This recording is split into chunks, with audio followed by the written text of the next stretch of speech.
Hi, I'm David with EV World News. We talk about electric vehicles, green energy, and the stock markets. And it's Black Friday today. And I'm here with our founder and chief editor, Bill Moore. And we have absolutely nothing to sell you unless you need a small modular nuclear reactor. Well, yeah, right. Or maybe grid scale battery storage systems. Or grid scale battery storage system. And I'm working on another project that might actually someday come in handy for, but we'll talk about that some other day. Yes. So I got one article I got hit with from a lot of different sources, from energy people, AI people, just about everything. It's about the XAI facility in Memphis. Now, Memphis is an interesting little city, and I never really thought. I lived there for 20 years. I never really thought about it as having air pollution. But I never lived in the part of town where they had industry. And so that was a little. Is that over near? Is it over near the river or not? Yeah. So if you get over by the river, there's an area. It's called President's Island, but it's not. Maybe it was an island at one time. Once upon a time, it probably was. Yes. Yeah, it's not an island anymore. There's a couple of things there. Like there's a huge housing development on a place called Mud Island, and at one time it was just a sandbar, and now it's like housing developments, right? That they've built it up a lot, and there's other things there. But XAI Center for Grok is sitting on this President's Island area near the river. And one of the big complaints was it opened, and they had a whole bunch of gas turbines, and so now they're emitting more carbon emissions in the downtown, kind of in this one area called Boxtown, that is a poor neighborhood, right? And it's a zip code I never would buy rental. I would never buy investment property in. Okay, so it was a really, really low dollar area. The property was cheap, which yes. is typically where they build these things. Yes. So XAI told city and county planners in Memphis that it plans to build a solar farm right next to it. So they're going to put 88 acres to the west and south of the data center. There's a 136-acre vacant lot, and that would produce around 30 megawatts of electricity, but that's at best 10% of the data center's estimated power use. Yeah. I mean, it just blip. They have how many acres? How many acres is the data center? It's probably not that big. Okay. It currently uses 400 megawatts of gas turbines. According to the Southern Environmental Law Center, which is working with the NAACP, right, says that XAI has operated at least 35 turbines capable of emitting more than 2,000 tons of nitric oxide pollution, nitrogen oxide emissions that contribute to smog and respiratory problems annually. The turbines have sparked fierce opposition from residents in nearby Boxtown, a predominantly Black community where researchers at the University of Tennessee, Knoxville, found that peak nitrogen dioxide concentration levels increased 79% in areas immediately surrounding the data center when XAI began operations. Community activists have reported increased asthma attacks and respiratory issues since the facility opened. The AI company has said that it intends to use the turbines until it can secure additional powers, but local officials give XAI a permit to operate 15 turbines through January of 2027. Now, in September, XAI said they would build a 100 megawatt solar farm nearby, which would be paired with 100 megawatts of grid-scale batteries to provide 24/7 source of electricity. It hasn't disclosed the total cost of the project, but the solar farm's developer was awarded $439 million from the Department of Agriculture. Of that, 414 million is an interest-free loan. The federal award is notable given that many clean energy grants and loans have been canceled by the Trump administration. Yeah, one wonders what Doge was up to, huh? Yeah, you never know. It seems a little coincidental to me. XAI has added gas turbines in Mississippi. So now Memphis sits on the corner of Right. Little Arkansas and Mississippi. Right. Okay. Yep. And so when we're talking about going into Mississippi, you're not even crossing water. It's just a land border. Yeah. Um, there are 59 gas turbines on site, and 18 of them are classified as temporary, meaning that regulators don't track their pollution. Mm. But anyways, if nothing else, they're adding more and more solar farms to try to power that thing. Yeah. So Yeah. that's obviously huge on solar, right? So what I want to know is how are they mounting them? Yeah, that has none of that's been brought up. They're I've done some interesting research on how you should mount your turbines, and depending on where you're located. And I imagine it's probably Turbines or less. solar panels? Oh, I'm sorry, the solar panels. My Okay. apologies. The mounting the solar panels. That there are circumstances where we're doing it totally wrong, the way we're Mhm. mounting it. But that we'll maybe talk about that. Well, we'll talk about it now or talk about it later. Well, we'll talk about it later. So Okay, I got let's another go. one. So this is more solar. T1 Energy is betting big on all American solar, even under Trump. A Texas firm with a pretty much fully automated manufacturing of solar panels in Dallas is a company that was funded by a Chinese company. Okay. But Okay. it's an automated machinery, bright, clean factory floor. Wouldn't look out of place in Changzhou, China. But every so often, the pristine industrial order was punctuated by, of all things, carrier robots blasting psychedelic rock as they rolled down the aisles. So the robots are constantly blasting music so that they don't hit anybody. So people realize there's a robot Realize coming. that they're there. Yeah, They're yeah. getting louder and louder. Well, that's these, they have these little robots that run around inside of restaurants. I've been to a couple in the Seattle area, and they play a tune, like a video game kind of music type of thing as they go around because you don't want that robot running into your customer. Right, So, right. yeah, I can see Yeah. that. Yeah, well, it's like the one at Sam's Club that's constantly cleaning the floor. Yeah, I've heard about there, and somebody else was telling me about another store has the same thing. Yeah, but it's almost the size of a forklift, the one that cleans the floor at Sam's. This place is making 20,000 photovoltaic modules a day. It's on track to produce 3 gigawatts this year, and it's operating 24/7. It's been running fast. Are they single face or bifacial? Doesn't indicate. Probably doesn't say. Yeah. Mm-mm.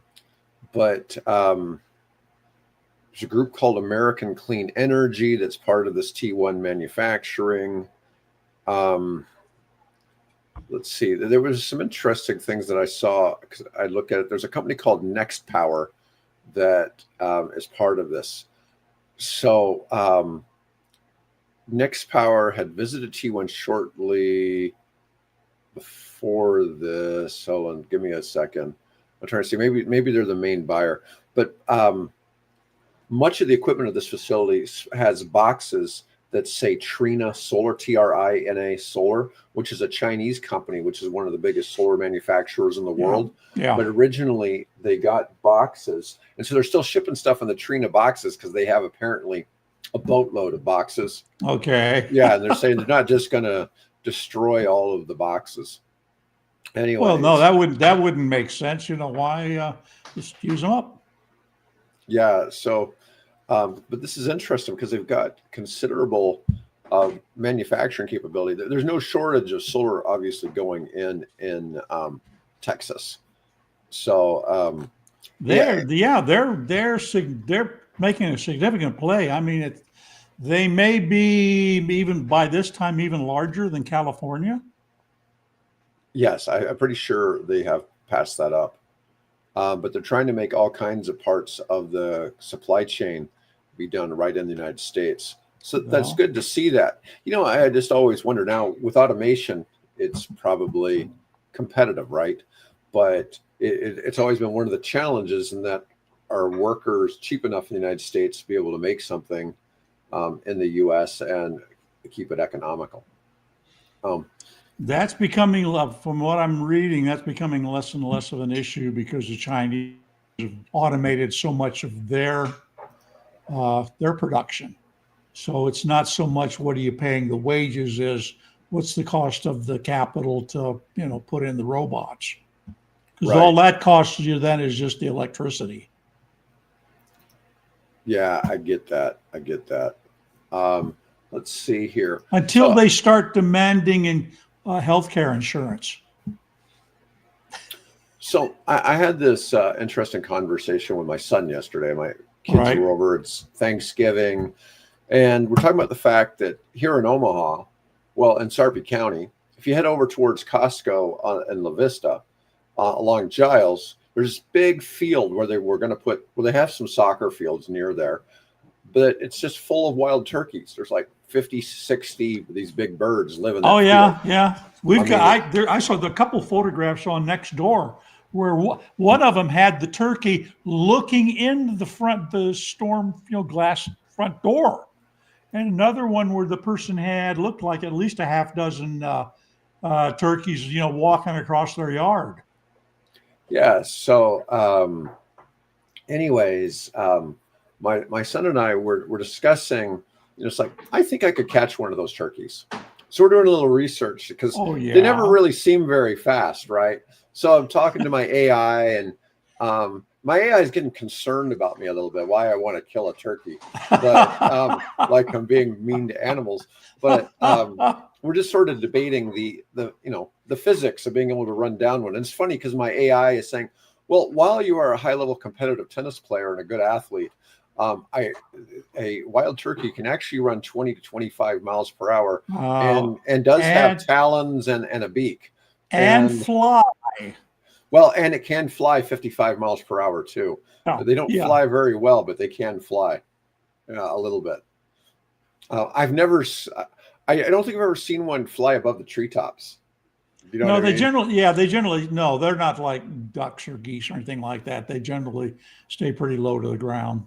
So then I started discussing with it. Well, what if I used a Tesla Optimus robot to chase the turkey? And so, anyways, AI is like, oh, as the podcast host for EV World, perhaps you've introduced a new benchmark for robotics. So they So made you one, right?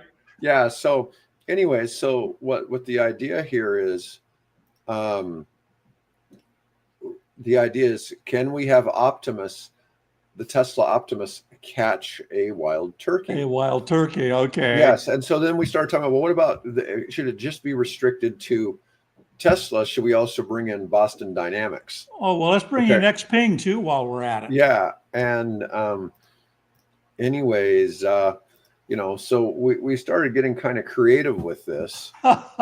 And one of my things was, well, where should we go? If we want this to be the benchmark, do we need to contact Elon?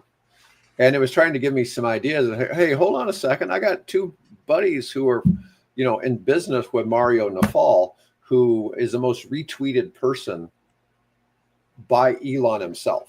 He Okay. retweets All Mario right. more than anybody else. Okay. And I'm like, hey, and Elon comes on Mario's show on a regular basis, at least a couple times a month. Okay. Okay. And just like, well, maybe And you're acquainted with Mario. I'm acquainted right? I'm not necessarily friends with Mario, but two of my friends are really close. Okay. Like Mario gave one of them a 40-something thousand watch as a gift recently. Oh wow. Yeah. This So is so you're 2 degrees of 2 or 3 yeah, degrees 2 of degrees, separation. 2 degrees of separation. Okay.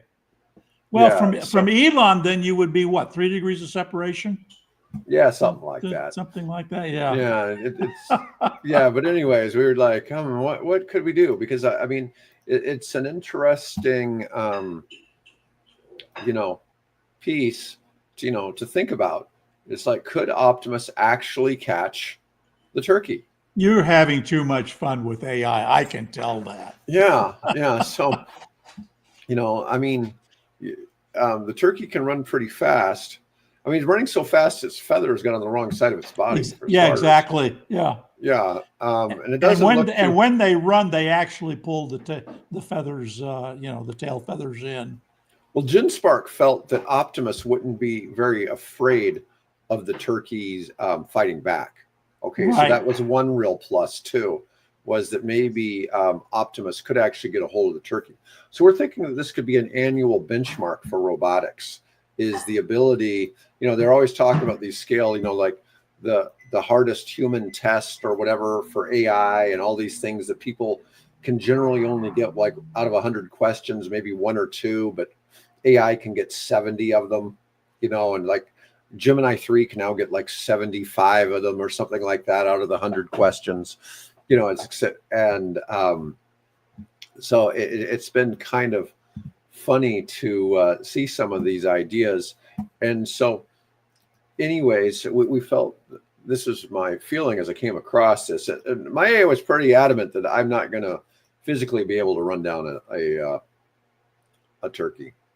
But that's not unlikely, but Yeah. So can Tesla Optimus catch a wild turkey? Well, that's one of the big questions here. We're talking real world robotics benchmark challenge here for Optimus. Okay, so the ultimate real world test is so the Optimus, one of the problems is it doesn't move well in rough terrain.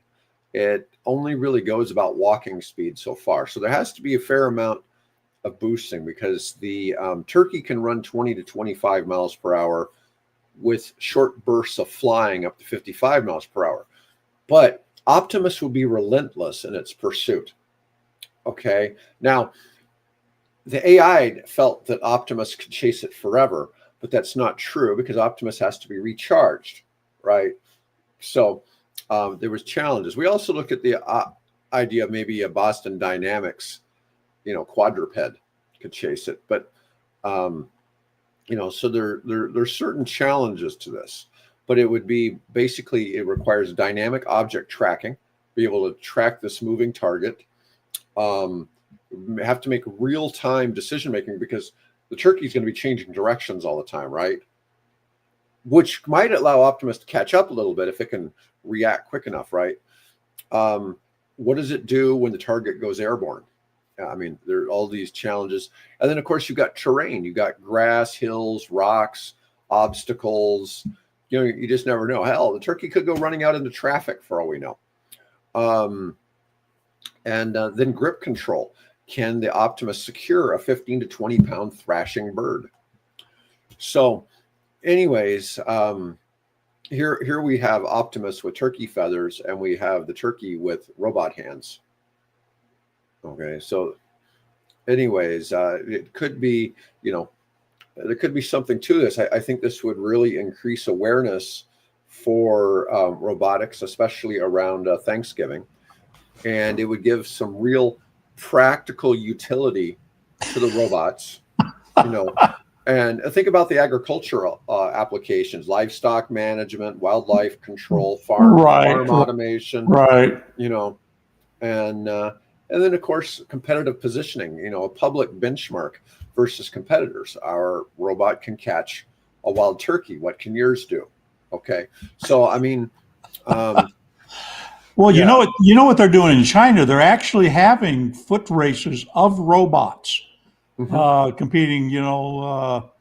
Can't say head to head, silicon head to silicon head, or whatever you want to call it. So they're trying, and some of them, I don't think they've been particularly successful at that. They're not going to do the, 3-minute mile or something like that. But it's an intriguing idea. Yeah, why not? Yeah, I mean, between Yogi and I, we probably put in 15 to 30 minutes of manual labor to produce all of this content for you guys today. Okay, so we put some real work into doing the right prompts and getting the images. I can thank Yogi for the graphical images the videos we started with, and I did the deck. There you go. And, yes, and but we had the turkey chase. Now this is interesting. It actually was comparing the turkey chase to elder care assistance. And I'm not sure if this is like, somebody who's got dementia has escaped and Optimus is supposed to go get them. I haven't quite figured that part out yet. It says holding the turkey, you have to be gentle with it, not to crush the bird, right? So make it easier training for elder care. And tennis ball retrieval. Well, you see that, I think that's useful. I mean, it could be handy to go fetch tennis balls for me. Construction navigation, for safety and obstacles. Could be used for search and rescue and agricultural tasks. I mean, it really has some real stress test things, some real capabilities of the robot. Anyway, when do we ask it to run a marathon, and what does that become? I don't know. I guess it's a matter of if it has enough juice in the batteries, right? Yeah. As for the issue of flying, right? There, if you go look there are some YouTube videos of different types of now human scale. Instead of having to sit in this contraption with these blades spinning out, dangerously out around you on this thing, they actually now have this. One guy has gloves that you put on that's got jet thrusters built into it, and he flies with that. And then another one is a platform that straps to your back and has all these little micro fans spinning, and that can lift you off the ground and fly you. So we're getting ever closer to the Iron Man model here. We keep this up. Yeah. Well, we've got some different, pieces here. Obviously, we've got Optimus, Boston Dynamics. There's other ones. There's Agility Robotics, Sanctuary II, Aptronic, Unitree, Fourier. And you were saying Xpeng has robots. There's a lot of interesting ideas here. Oh, just bringing information on me. But so anyways, it was just a really interesting conversation I had about this with my AI yesterday, and it led to this presentation. And we're trying to see how we can make this go viral a little bit and make this something that could be an annual Thanksgiving robotics annual Thanksgiving catch the robot benchmark turkey. test. So anyways, you just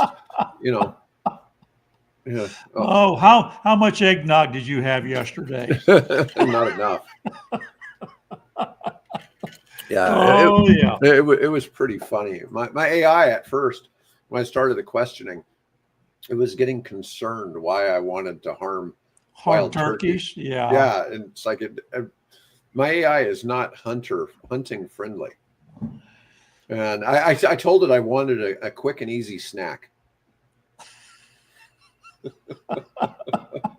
Oh Lord, yeah. Well, go down to Costco and get a frozen turkey. You'd be much better. Yeah. All right, so we'll get into the meat of the real EV news now. Okay, all right. Let's do it.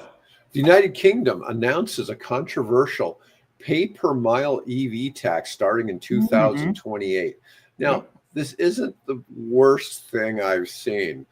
3 pence per mile. Tax. Plug-in hybrids will pay 1.5 pence per mile starting in April of 2028. So if it gets accepted, at this point, it's just a proposal by the Chancellor of the Exchequer. Now, what I'm concerned about is it's 3 pence per mile. Did this actually convert it from kilometer? So is it 5 pence or 2 pence per kilometer? That's a good question. I don't know, because when you get things out of England, they can be done in statute miles, or they can be done in European kilometers. And I didn't pick up on which of those it is. 3 cents per mile is it'd be pence per mile. Yeah. It'd be roughly equivalent. I don't know what I should ask the AI. What is a pence these days? But generally, it's equivalent to 1 or 2 cents, something like that. Let's find out. I mean, that could be 300. If you drove 10,000 miles a year, that could be a $300 tax or 300-pound tax. I mean, that could be. To me, that seems kind of hefty, but I don't know. How much is a English pence in U.S. cents? Let's see what it says. I'd imagine it's about 1.3. 1.25. 1.25. Yeah. Okay. But so the average EV driver, which drives about 7,400 miles per year, would pay 222 pounds annually. Concerns about environmental costs and fairness, as petrol diesel drivers pay roughly 6 pence per mile equivalent. Oh, okay. So it's a lot cheaper. It's half. So it's half of what. Yeah. So that seems like it's pretty fair if that's what that seems fair because you're not generating all that crappy stuff coming out of the tailpipe of your car, particularly the diesels. Yeah. No, it needs to be a little bit more fair. Okay. Hyundai today opens an $820 million future mobility battery campus. A topping out ceremony held today, November 28th, so it was this morning, for a massive 197,000 cubic meter battery R&D campus. To put that in perspective, 197,000 cubic meters is about 2 million square feet. Pretty big. Where's that in Korea? Yeah, that's in Korea, Ansong, Korea. $820 million investment with completion scheduled for the end of 2026. We'll focus on next-gen battery tech, including solid-state batteries, LFP, and advanced lithium-ion for EVs and energy storage. And not sodium? I bet there's sodium in there somewhere. That's the direction we're going. It doesn't really mention sodium in there. You know, I told you, like my friends with East Group, they're making sodium ion 12-volt batteries for cars. Right. You know, and they could do sodium ion for battery storage, but they do LFP for battery storage currently. There's greater energy density in the LFP than there is in the sodium. But that probably involves somebody at some point coming up with a secret sauce that matches it and lets you cut the price of the battery by a third. Isn't LFP slightly less energy dense than lithium ion? It's less dense than the typical magnesium cobalt. Okay. But it does. Right. But unlike the magnesium cobalt, it doesn't explode or combust as readily. So yeah, it's a safety factor. All right. Hyundai launches vehicle-to-grid pilot service in Korea, plus vehicle-to-home services. EVs can now sell power back to the grid during peak demand, creating new revenue stream for EV owners. Part of expanded EV energy services strategy, positioning EVs as mobile power sources supporting grid stability. So this is interesting. So Hyundai is doing this. Tesla is still on the opposite end of things. Of course, Tesla sells battery storage, right? Hyundai doesn't. Right. You know, so maybe there's a bit of an inherent conflict there. Let's see. Or they're just simply decided we're going to make EVs. Let's make EVs that can also function as mobile batteries. So yeah. Tesla faces a Q4 sales decline, first annual drop in over a decade. Global Tesla deliveries expected to decline 7% for the full year of 2025. Last couple of months, it's been half, 50% drop in sales in Europe. Wow. Despite sales challenges, the stock remains elevated but faces pressure from Musk's political distractions. He really hasn't been doing anything politically though for a while. Yeah, he's been quiet for a while. Maybe he's been chastised enough, or he got what he wanted from Doge, because apparently, if you see the analysis that's coming out now, the Doge was a total bust. Accomplished nothing but just cost people their jobs and aid programs and things like that. So that was just a joke. I guess he got what he wanted. He wanted restrictions removed, or investigations into his company removed, and maybe some money thrown his way in the form of grants and things like that. So he got what he wanted. Yeah. Looks like all of our EV stocks are up today. So Rivian stock has rallied 45% in the third quarter. Rivian stock jumped 18% after beating Q3 expectations on November 4th. Is now up 45% from early November lows. Lucid posted a 1.2 $1.03 billion net loss on $336 million in revenue. So they brought in $336 million, but lost $1 billion. But they still lost more. Yeah. They spent $1 billion more than that. Missing expectations. Stock down 40% in past month. I wonder where is that going to build out infrastructure to turn out more cars? Gravities. Or, I'm sure it is. I'm sure it's expenditures they're putting out to build more gravities. So, and at the same time, as I mentioned a couple of days ago, Lucid won J.D. Power's best luxury EV brand. Oh no, this was different because that was U.S. News. I think it was the other day. Said that they had declared Lucid as being the best luxury EV. Now J.D. Power says it's the best luxury EV brand of 2025. Let's see. Oh yeah, Tesla's the Model Y, I think, is rated by the Consumer's Report as the worst production car in terms of quality. Which one? Sad. Which I think car? it's the Model Y. It's one of the Tesla models, either the Y or the 3. Who said it had the worst production quality? Consumer Reports, I believe. Wild. That's kind of surprising. Yeah. But you never know. Once again, are they complaining about over-the-air updates or actual customer issues? The car build quality, apparently. Interesting. Let's see. U.S. November auto sales are expected to be down 8% year over year. A lot of that it has to do with the fact that EV sales cut in half. But we'll see where that is. But that still is the entire car industry is down 8%. So yeah, they're Europe. I think car registrations in Europe were up like 1.5%, something like that. Whereas the market share of EVs is over 16% now across Europe. All right. We've got a couple of articles we've already discussed. Solar and wind now meeting and exceeding global power demand growth. Yeah, isn't that great? Mm-hmm. Through September 2025, solar and wind outpaced growth in power demand globally. Trend must accelerate to achieve fossil fuel phase-out targets, but represents major milestone. The IAEA reports 416 nuclear reactors provide roughly 376 gigawatts globally, pushed to triple nuclear by 2015 or by 2050 within reach of governments act.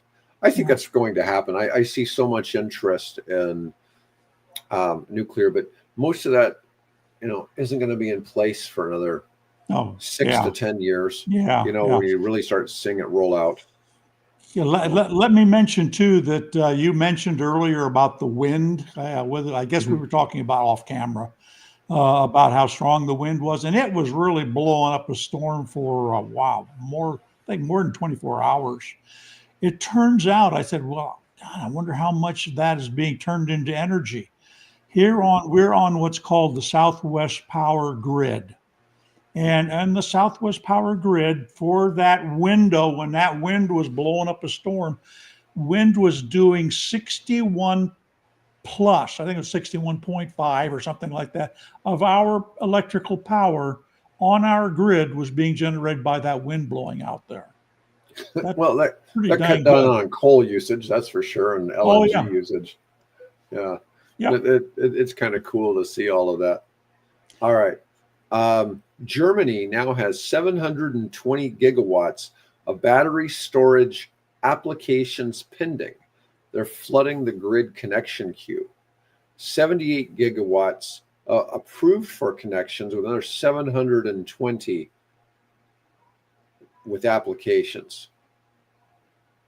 Demonstrates urgent need for grid connection rules reform to handle a massive influx of storage projects. Well, it's nice to see that another country has its bureaucratic red tape problems too, not just the United States.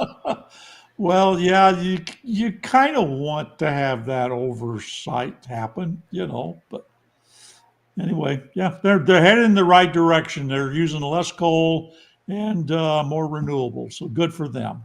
Yeah. Let's see. Oh, what do we got that's different today? Hey, Mercedes. Can I talk Yeah, about the world's quickest super EV?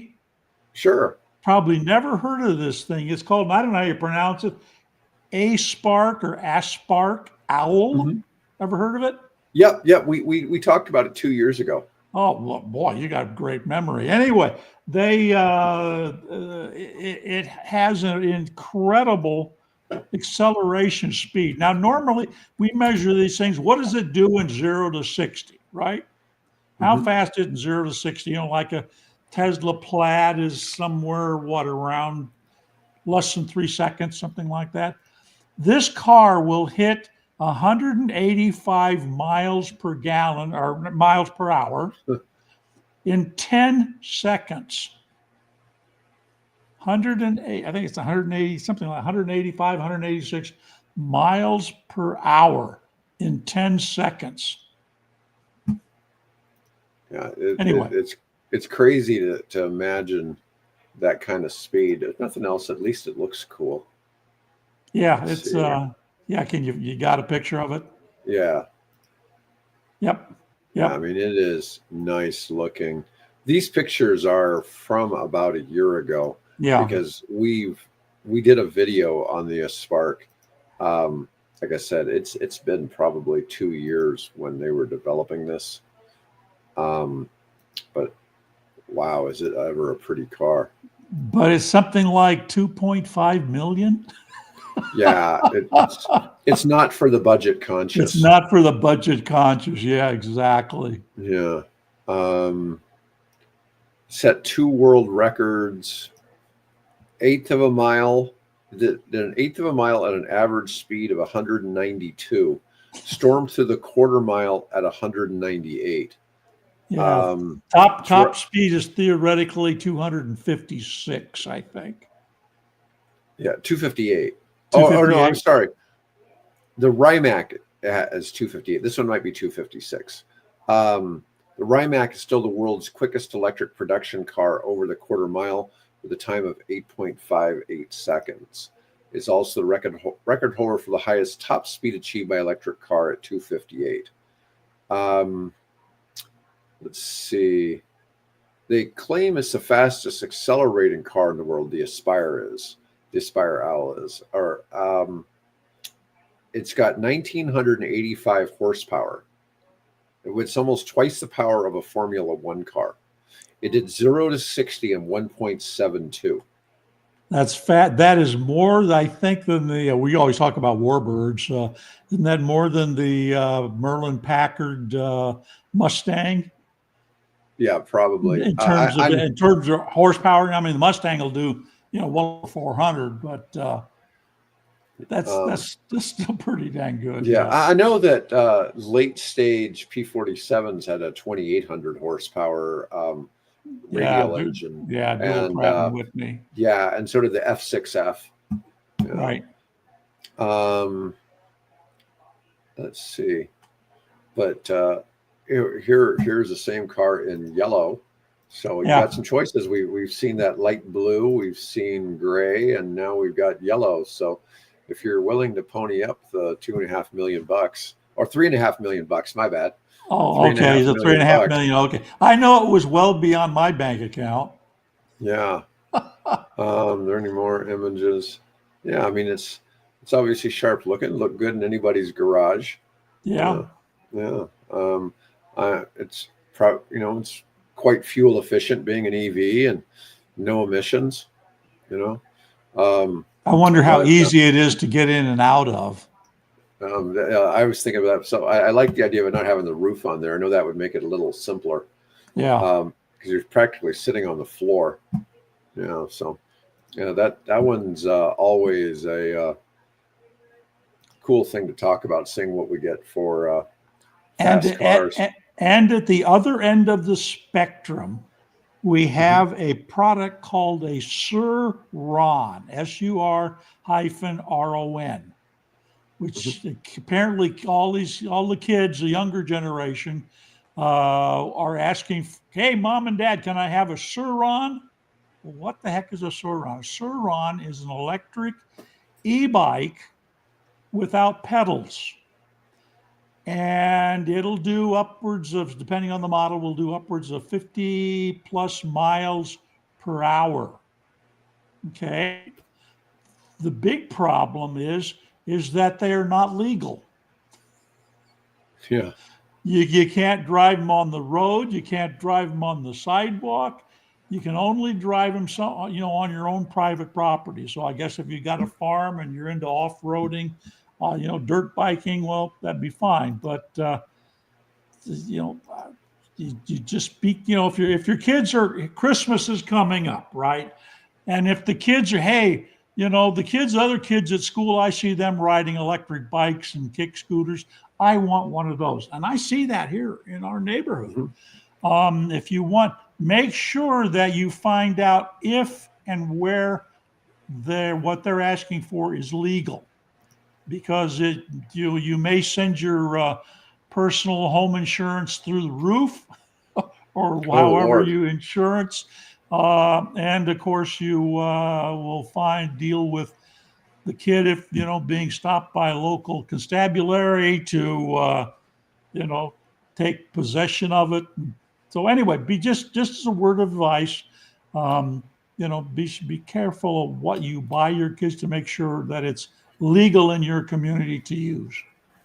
So what country in the EU do you think is buying the most battery electric cars? Not as a percentage. I know.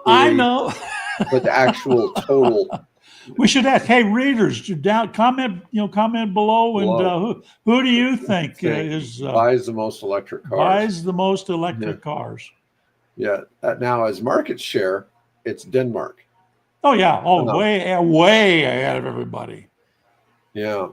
But it would just, I guess it's not surprising who it is. Yep. We don't get any contestants yet, but so Bill lost audio. Well, that's not a big surprise. I've lost. Well, anyways, folks, it's Germany. Germany had 434,000 new EV registrations so far for the year. Spain had the sharpest rise, with EV registration jumping 89%. Italy saw an increase of 26%. France posted more modest growth of 5%.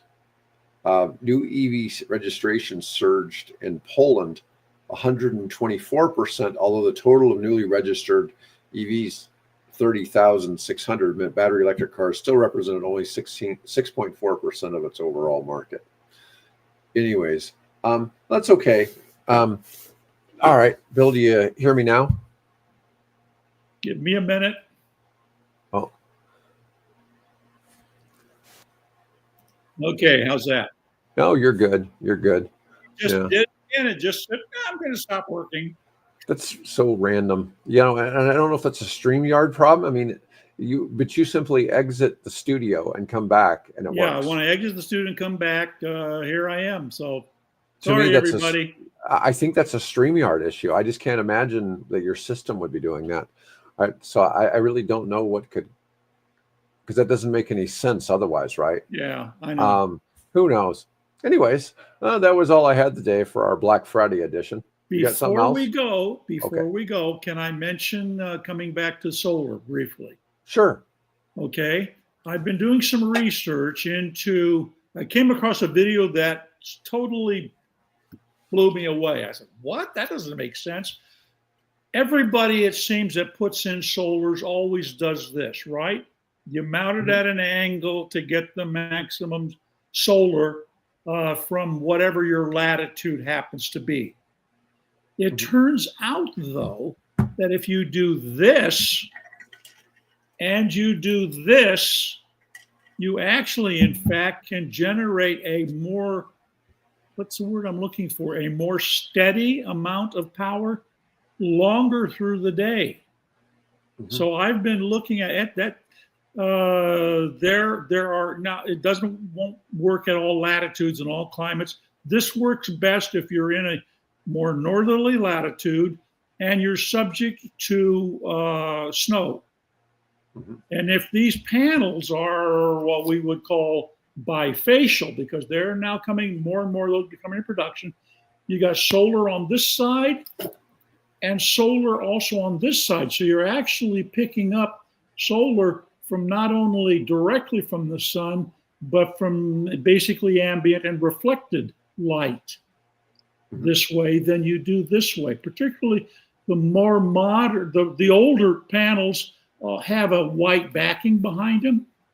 So you don't pick up any solar from the backside of that panel. And oftentimes when they're mounted against the roof, you're not getting obviously any kind of solar. It's all coming from the front. And it turns out if you do this and face it east and run the rows north and south, that you actually get, and I also learned if you canter them a little bit so that they're slightly off the angle, so they're facing, one side's facing northeast, the other side is facing more towards the southwest, you're actually going to generate the equivalent, not necessarily the equivalent, because you're going to get a higher peak during the noon hour with the angled sun, but you're going to get a more steady production of energy if you mount. So that was a little thing I picked up that surprised me, and I thought maybe it was worth, if you're interested in doing solar, maybe do a little research. Just do some search on YouTube for vertical solar panels. There's a bunch of really good videos out there that explain the advantage of going vertical rather than putting them on the angle. It makes sense if you're hitting one side for part of the day, then at noon it passes over and hits the other side. I mean, it makes sense because then you're getting more. Because the only, if you've got your panel this way and the sun is up here, then at noon hour you're going to have very little other than what might bounce off, the ground and things like that in the ambient.